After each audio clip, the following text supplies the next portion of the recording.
Assalamualaikum warahmatullahi wabarakatuh.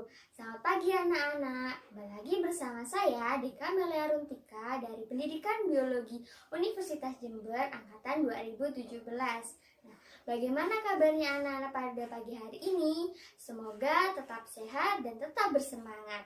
Nah, sebelum kita memulai materi pada pagi hari ini, marilah kita berdoa menurut agama dan kepercayaan masing-masing. Berdoa dipersilahkan.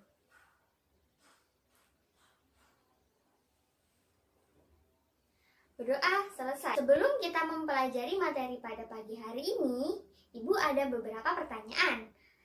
Pada pertemuan sebelumnya, kita telah membahas mengenai jaringan. Di sini ada yang masih ingat apa pengertian dari jaringan?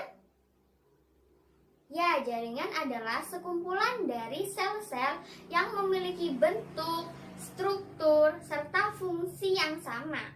Nah, jaringan dibedakan menjadi dua macam, yaitu jaringan muda atau jaringan meristem, dan kedua jaringan dewasa atau jaringan permanen. Pada kelas 10, kita telah mempelajari mengenai tingkat organisasi kehidupan. Nah, tingkat organisasi kehidupan yang paling sederhana yaitu molekul. Kemudian ada sel, kemudian ada jaringan. Nah, tingkat organisasi kehidupan di atas jaringan yaitu ada organ yang akan kita pelajari pada hari ini. Selanjutnya, coba kalian perhatikan gambar berikut ini. Nah, di sini ada yang bisa menjelaskan apa yang dimaksud dari gambar ini? Ya, dari gambar ini kita dapat melihat perbedaan dari tanaman dikotil dan juga tanaman monokotil dilihat dari akar, batang, dan juga daunnya. Tumbuhan monokotil, mono yang artinya satu, berarti tumbuhan monokotil hanya memiliki satu kotilodon saja. Akarnya yaitu akar serabut, berkas pengangkutnya tersebar, dan juga petulang daunnya yaitu sejajar atau melengkung. Sedangkan tumbuhan dikotil, di yang artinya dua, berarti tumbuhan dikotil memiliki dua kotilodon. Akarnya merupakan akar tunggang, berkas pengangkutnya tersusun secara melingkar. Dan juga tulang daunnya itu bercabang, seperti menyirip dan juga menjari. Nah, di sini kita telah mengetahui perbedaan dari tumbuhan dikotil dan monokotil secara sederhana. Untuk perbedaan akar, batang, dan daun tumbuhan dikotil dan monokotil secara kompleks akan kita bahas pada hari ini. Berikut merupakan tujuan pembelajaran yang harus dicapai oleh peserta didik pada materi kali ini. Yang pertama, peserta didik bisa menjelaskan pengertian organ dan macam-macam organ pada tumbuhan. Kedua, peserta didik bisa menjelaskan jaringan-jaringan penyusun organ vegetatif, yaitu akar, batang, dan daun pada tumbuhan. Yang ketiga, peserta didik bisa menjelaskan perbedaan organ vegetatif pada tumbuhan dikotil dan tumbuhan monokotil. Organ pada tumbuhan. Nah, apa sih itu organ? Ya, organ adalah sekumpulan dari beberapa jaringan yang memiliki tujuan atau peranan tertentu dalam tubuh tumbuhan. Organ pada tumbuhan dibedakan menjadi dua macam. Yang pertama yaitu organ vegetatif dan yang kedua yaitu organ generatif. Organ vegetatif terdiri atas akar, batang, dan juga daun. Jadi dapat diartikan bahwa organ vegetatif pada tumbuhan yaitu organ-organ yang membantu proses pertumbuhan pada tumbuhan. Sedangkan organ generatif terdiri atas bunga, buah, dan juga biji. Jadi organ generatif yaitu organ-organ pada tumbuhan yang mendukung proses perkembangbiakan pada tumbuhan. Organ vegetatif yang pertama yaitu akar. Akar adalah bagian dari tubuh tumbuhan yang berada di dalam tanah. Selanjutnya yaitu sistem perakaran. Sistem perakaran terbagi menjadi dua macam. Yang pertama sistem perakaran tunggang dan yang kedua sistem perakaran serabut. Akar tunggang terdiri dari satu akar primer dan juga beberapa cabang akar, sedangkan akar serabut terdiri dari sejumlah akar kecil, ramping, dan memiliki ukuran yang sama. Struktur dari akar terdiri dari yang pertama tudung akar, yang kedua epidermis, yang ketiga korteks, yang keempat endodermis, dan yang kelima yaitu stele. Yang pertama yaitu tudung akar. Tudung akar terdapat pada ujung akar. Biasanya berfungsi untuk melindungi promeristem dan membantu penetrasi akar. Yang kedua yaitu epidermis. Epidermis biasanya disebut dengan epifilm atau lapisan pilifer.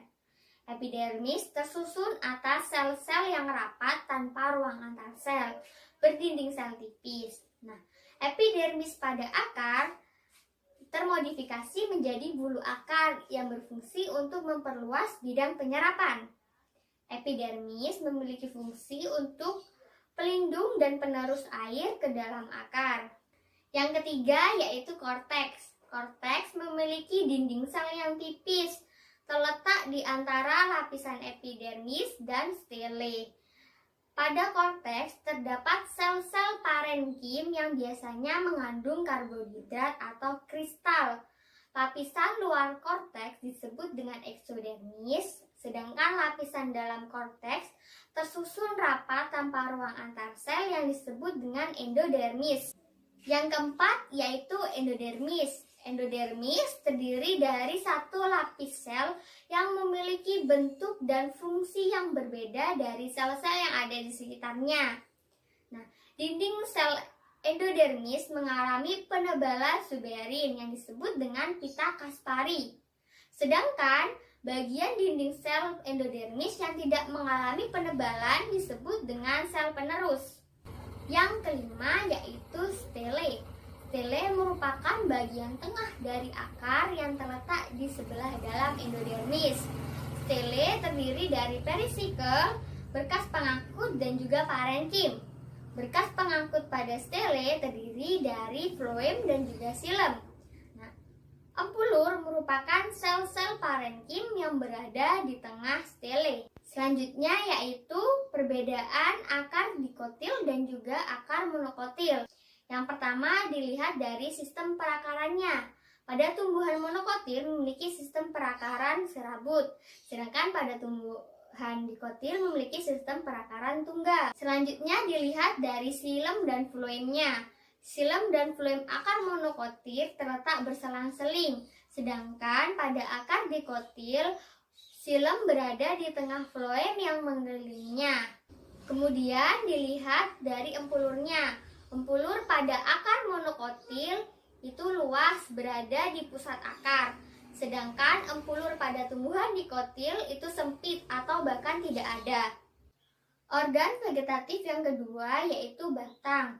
Batang merupakan organ pada tumbuhan yang letaknya di atas tanah. Pada batang tersusun atas 3. Yang pertama yaitu epidermis, yang kedua korteks, dan yang ketiga stele. Yang pertama yaitu epidermis. Epidermis terdiri atas satu lapis sel yang tersusun rapat tanpa ruang antar sel. Dinding sel epidermis mengalami penebalan dari zat rutin. Epidermis pada batang biasanya mengalami modifikasi menjadi stomata atau yang lebih dikenal dengan lentisel, trikoma, sel silika, dan juga sel gabus. Yang kedua yaitu korteks. Korteks tersusun dari parenkim, kolenkim, sklerenkim, dan juga sel idioblast. Nah, korteks terdiri dari 2 macam, yaitu korteks luar dan juga korteks dalam. Korteks luar tersusun dari jaringan parenkim dan juga kolenkim, sedangkan korteks dalam hanya tersusun dari jaringan parenkim saja. Yang ketiga yaitu stele. Stele terletak di sebelah dalam endodermis. Stele terdiri dari jaringan parenkim, empulur, dan juga berkas pengangkut. Berkas pengangkut pada stele terdiri atas xilem dan juga floem. Sedangkan empulur merupakan jaringan parenkim yang berada di tengah stele. Selanjutnya yaitu perbedaan batang tumbuhan monokotil dan tumbuhan dikotil. Yang pertama dilihat dari ikatan pembuluhnya. Pada tumbuhan monokotil, ikatan pembuluhnya tersebar, sedangkan pada tumbuhan dikotil dalam satu lingkaran. Yang kedua dilihat dari xilem dan floemnya. Pada monokotil, xilem dan floemnya bersebelahan. Pada batang dikotil, floem berada di luar xilem. Yang ketiga dilihat dari ada tidaknya kambium. Pada batang monokotil tidak terdapat kambium, sedangkan pada batang dikotil terdapat kambium. Yang keempat dilihat berdasarkan pertumbuhan sekundernya. Pada batang monokotil tidak mengalami pertumbuhan sekunder, sedangkan pada batang dikotil mengalami pertumbuhan sekunder. Yang kelima dilihat dari jaringan dasarnya. Pada batang monokotil jaringan dasarnya tidak dibedakan, sedangkan pada batang dikotil jaringan dasarnya dibedakan menjadi empulur dan juga korteks. Organ vegetatif yang ketiga yaitu daun. Daun merupakan organ pada tumbuhan yang biasanya berwarna hijau. Daun tersusun atas, yang pertama epidermis, yang kedua mesofil, yang ketiga jaringan penguat, yang keempat jaringan pengangkut, dan yang kelima yaitu jaringan sekretori. Yang pertama yaitu epidermis. Epidermis terdapat di permukaan atas dan bawah dari daun. Epidermis terdiri atas satu lapis sel. Pada epidermis tidak mengandung klorofil. Modifikasi dari epidermis salah satunya adalah stomata yang berfungsi sebagai tempat pertukaran oksigen dengan karbon dioksida. Yang kedua yaitu mesofil. Mesofil terletak di antara epidermis atas dan juga epidermis bawah. Mesofil berdiferensiasi menjadi jaringan tiang atau jaringan palisade dan juga jaringan bunga karang atau jaringan spons. Yang ketiga yaitu berkas pengangkut. Berkas pengangkut pada daun berupa tulang daun. Berkas pengangkut pada daun dapat berupa xilem dan floem. Sel-sel yang mengelilingi berkas pengangkut disebut dengan seludang berkas pengangkut. Selanjutnya yaitu jaringan penguat. Jaringan penguat pada daun berupa korenkim dan juga sklerenkim. Yang terakhir yaitu jaringan sekretori. Jaringan sekretori dapat berupa kelenjar, sel tanin, sel resin, atau sel mirosin. Selanjutnya yaitu perbedaan daun monokotil dan daun dikotil. Yang pertama dilihat dari sel kipas. Pada daun monokotil terdapat sel kipas, sedangkan pada daun dikotil tidak terdapat sel kipas. Yang kedua berdasarkan tulang daunnya. Tulang daun monokotil yaitu sejajar dan juga melengkung, sedangkan tulang daun dikotil merupakan menyirip dan juga menjari. Yang ketiga dilihat berdasarkan seludang berkas pengangkut.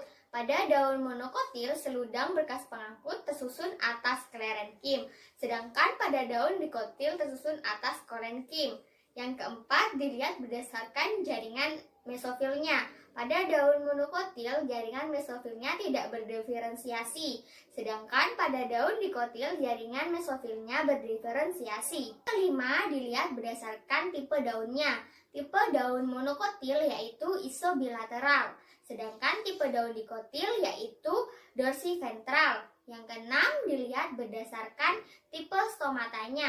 Tipe stomata monokotil yaitu ampistomatik, sedangkan tipe stomata dikotil yaitu hipostomatik.